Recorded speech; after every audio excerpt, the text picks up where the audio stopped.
pace, even though they were asked to remember through the summer what it was going to be like. Hard to simulate without coaches chasing and et cetera. So they were willing, but rusty would be the way that I would describe today. Robert was pleased with the conditioning level for the first day. Would you say the same thing? Yeah, it was a long, hard practice, and it's nice to have some more bodies and more depth than we had in the spring. And I was impressed that they could sustain the pace. The execution wasn't as clean as I would have liked, but I thought their conditioning looked strong.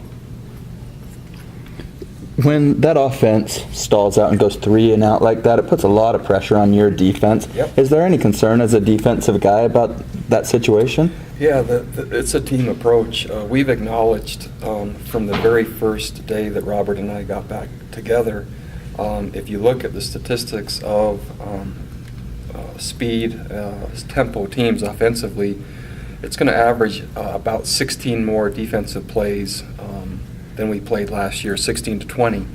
That's the equivalent of one more quarter of defensive football. And so the very first day, I told our defensive players that means more conditioning, that means more preparation, and that means more pressure. But I like the trade-off.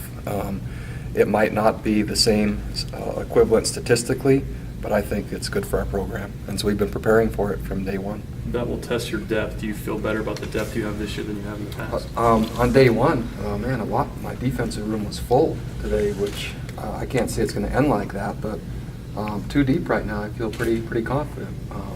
Main objective for the defense this fall camp is to solidify the nose tackle position. Make sure we get a starter and a backup. And I see some candidates that are likely, but a lot of the focus will be there. The rest of the depth really isn't that much of a concern. Possibly finding a backup field corner. Has Marcus improved from spring to summer for you at nose? Marcus has had a transformation, and man, he was one of the players that at the end of spring when he was told where exactly he stood and what he was going to have to do, and from what I saw today, he's worked really hard. What's your policy for Kyle Van Noy early in camp especially? Kyle had a slight hamstring tweak in conditioning prior to coming into camp, and so he'll be coaching younger players, he'll be conditioning on his own.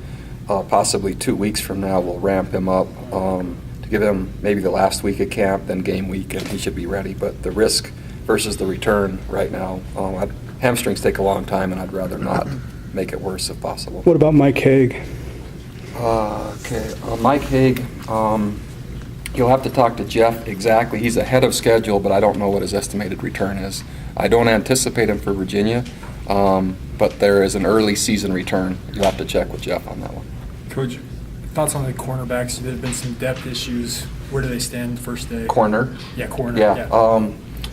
Man, a couple of really unique injuries. So we lost Trenton Trammell in the spring, and then Sam Lee had a back injury. So he's a junior college player that we were counting on. He came in, he had a back injury, and so he's an early season return as well. We just don't know how early. Really impressed with Alan Levitt as a true freshman, and Rob Daniel, a JC player, and so that's helped. Again, backup field corner Trevor Bateman is coming off of an ACL, and so we'll have to kind of see how that looks also. Bronco, you talked just earlier about the conditioning. Is the offense matching the defense in that particular area? Are you where you want to be there?